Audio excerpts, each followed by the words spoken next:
4 शिबिरांचं आयोजन करण्यात आलं. समर्थ प्रतिष्ठानतर्फे सामाजिक कार्यकर्ते गिरीश कुलकर्णी यांचा गौरव शिवशाहीर बाबासाहेब पुरंदरे यांच्या हस्ते करण्यात आला. हृदय दिनानिमित्त हृदयरोग जनजागृतीसाठी वॉकथॉन आणि सायकल रॅलीचं आयोजन करण्यात आलं. आमदार चंद्रकांत मोकाटे यांच्या नेतृत्वाखाली कर्वे पुतळा या ठिकाणी महापालिका प्रशासनाच्या विरोधात रास्ता रोको आंदोलन करण्यात आलं. जाती धर्मापलीकडे केवळ माणूस असणाऱ्या समाजाचं स्वप्न मी पाहिलं आहे, अशी भावना अखिल भारतीय मराठी साहित्य संमेलनाचे नवनिर्वाचित अध्यक्ष उत्तम कांबळे यांनी व्यक्त केली.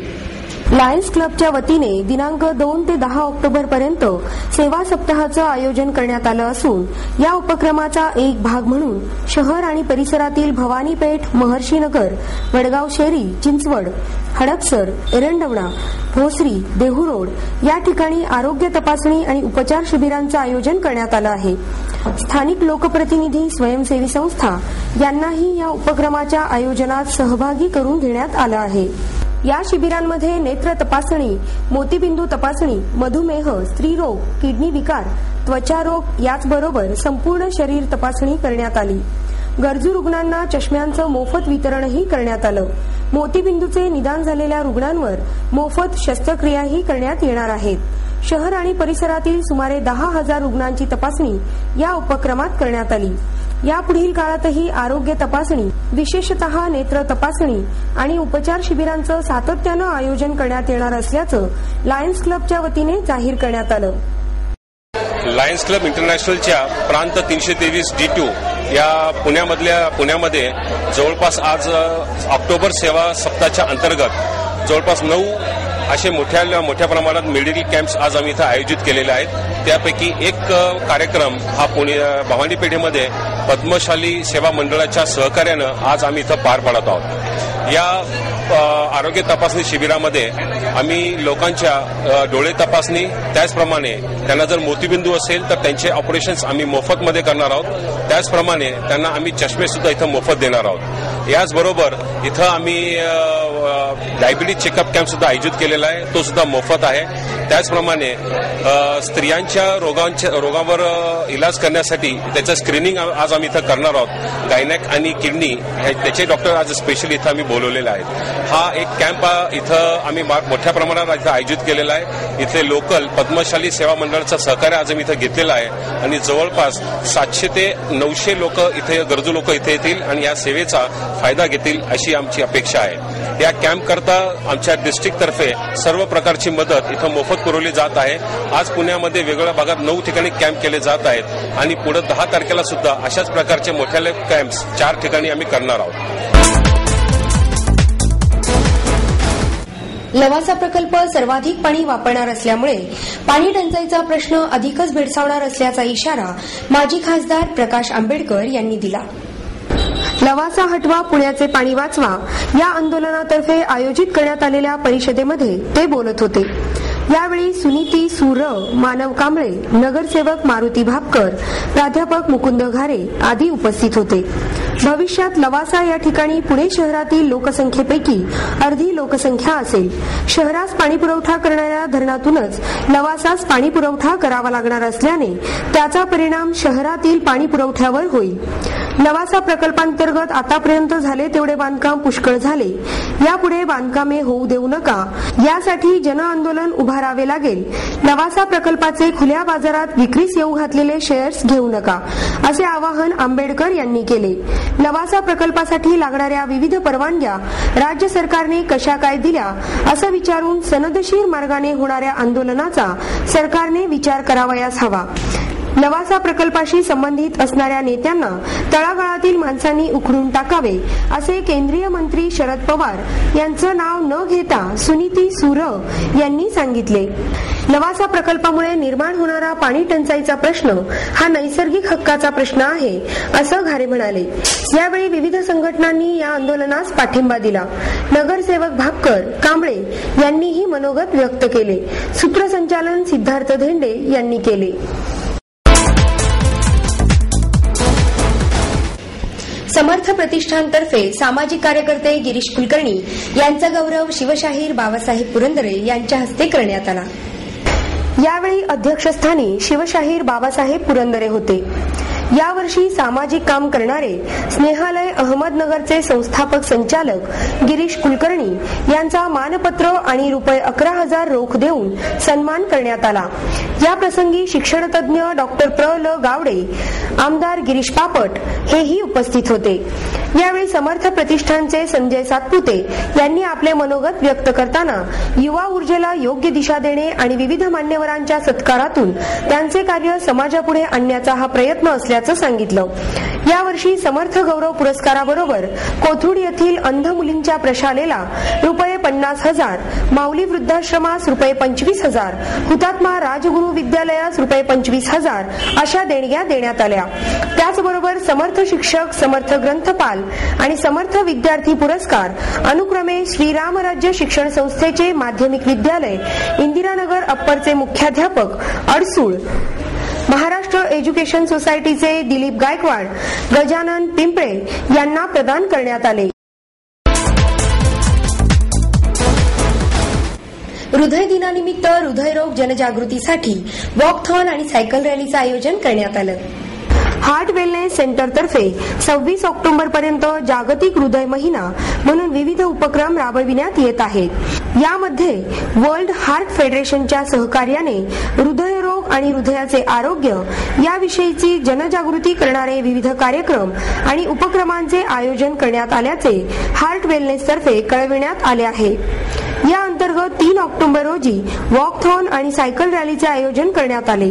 हृदयाविषयी आणि हृदयाचे आरोग्य जपण्याविषयी लोकांमध्ये जागृती करणे हा या उपक्रमाचा हेतू होता. ही रॅली कृषी महाविद्यालय शिवाजीनगर येथून आबासाहेब गरवारे महाविद्यालयाच्या सभागृहापर्यंत काढण्यात आली.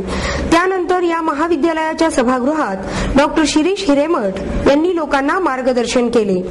हार्ट वेलनेसच्या दुसऱ्या उपक्रमांतर्गत डॉक्टर शिरीष हिरेमठ यांनी हृदय विकारग्रस्तांसाठी मोफत तपासणी शिबिराचं आयोजन केलं होतं. यामध्ये रुग्णांची कोलेस्ट्रॉल आणि रक्तदाबाच्या तपासण्या करण्यात आल्या. तसेच रुग्णांना मार्गदर्शनही करण्यात आलं.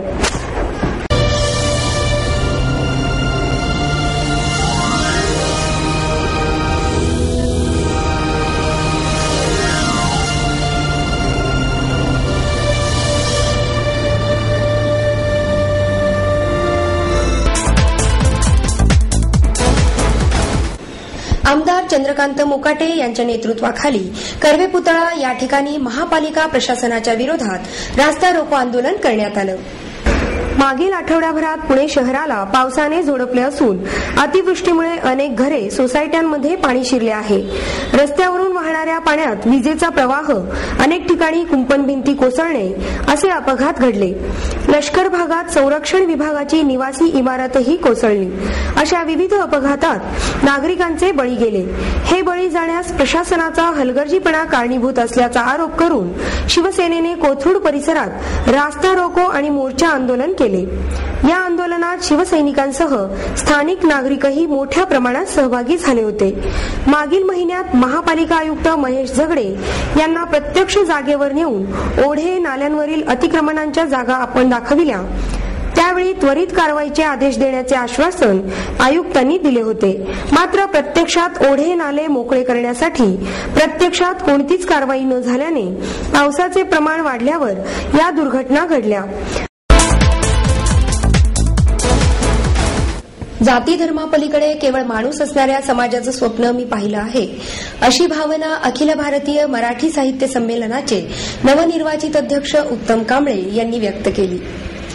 84व्या अखिल भारतीय मराठी साहित्य संमेलनाच्या अध्यक्षपदी निवड झाल्याबद्दल महाराष्ट्र साहित्य परिषद आणि पुणे श्रमिक पत्रकार संघाच्या वतीने प्रथमच त्यांच्या जाहीर सत्काराचे आयोजन करण्यात आले होते.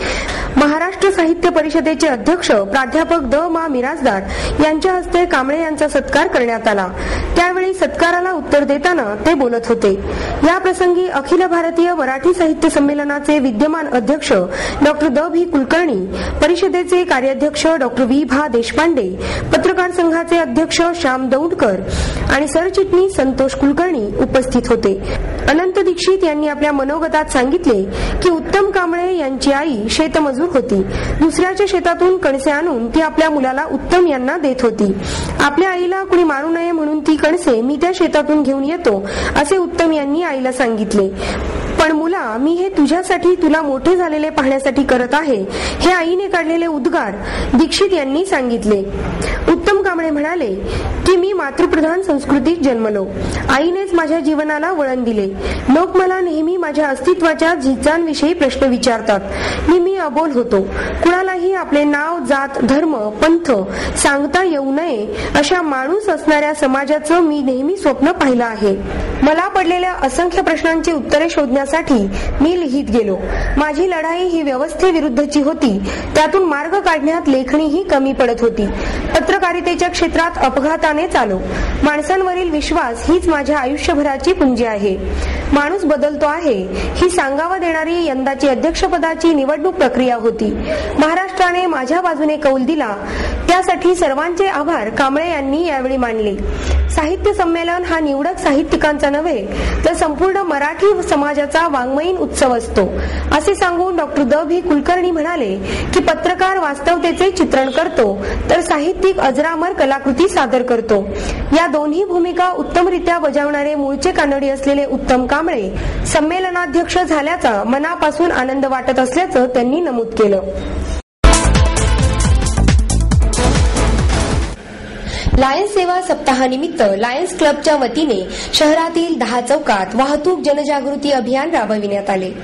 हे अभियान यापुढे वर्षभर सुरू ठेवण्यात येणार असल्याचे प्रांतपाल राज मुछाल यांनी जाहीर केले. या अभियानात शालेय विद्यार्थ्यांसमवेत लायन्स क्लबचे उपप्रांतपाल अरुण सेठ, BL जोशी, संजय गादिया, अपर्णा आपटे हे मान्यवर उपस्थित होते. अलका चित्रपटगृहाच्या चौकात वाहतूक जनजागृती अभियानाची सुरुवात करण्यात आली. या अभियानांतर्गत लायन्सच्या स्वयंसेवकांसह विद्यार्थ्यांनी पोलिसांना वाहतूक नियमनासाठी मदत केली. सर्वसामान्य नागरिकांमध्ये वाहतूक समस्येबाबत जनजागृती करण्यासाठी आणि प्रदूषण नियंत्रण, पर्यावरण संरक्षण याचे संदेश देणारे फलक विद्यार्थ्यांनी प्रदर्शित केले. वाहतूक समस्या हा शहरासमोर उभा असलेला कळीचा प्रश्न असून स्वयंशिस्त आणि जनजागृतीद्वारेच या समस्येवर मार्ग निघू शकेल. हे लक्षात घेऊन लायन्स क्लबने संपूर्ण वर्षभर हे अभियान सुरू ठेवण्याचा निर्णय घेतला असून प्रत्येक महिन्यात 2 चौकात लायन्सचे सभासद आणि विद्यार्थी वाहतूक नियमन आणि जनजागृतीचे काम करतील असे मुछाल यांनी सांगितले. माननीय राज मुछाल प्रांतपाल लायन्स क्लब डिस्ट्रिक्ट 323D2 यांच्या नेतृत्वाखालील जो सेवा सप्ताह आम्ही आयोजित केला आहे त्याच्यामधील ही आज 5वी ॲक्टिव्हिटी आहे. या ॲक्टिव्हिटीमध्ये आम्ही ट्रॅफिक अवेअरनेस हा प्रोग्राम घेतला असून पुण्यातील 10 चौक आम्ही निवडले आहेत. ते त्या चौकामध्ये आम्ही लायन्स क्लबचे मेंबर, लिओ क्लब, शाळेतील काही विद्यार्थी यांना आम्ही तिथं बोलवून त्यांच्याकडनं काही घोषवाक्य वगैरे आम्ही तिथं ते दाखवली आहेत. त्या घोषवाक्याद्वारे आम्ही पुण्यातील लोकांना ट्रॅफिक अवेअरनेसबद्दल जागृत करण्याचा आमचा मानस आहे. ही ॲक्टिव्हिटी आम्ही वर्षभर राबवणार असून पुण्यातील काही दर्जे चौक आम्ही दर 2 महिन्याला निवडणार असून त्या चौकामध्ये अशी ॲक्टिव्हिटी करणार आहे. हे करण्यासाठी आम्हाला सर्व पुणेकरांनी मदत करावी आणि पुण्यातील ट्रॅफिक सुधारण्यासाठी आम्ही जी चळवळ चालू केली आहे त्या चळवळीला आपण सर्वांनी प्रतिसाद द्यावा ही आपल्या सर्वांना नम्र विनंती. धन्यवाद.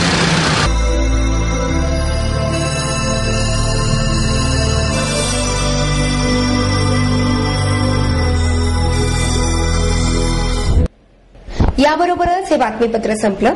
पुन्हा भेटूयात उद्या याच वेळी. नमस्कार.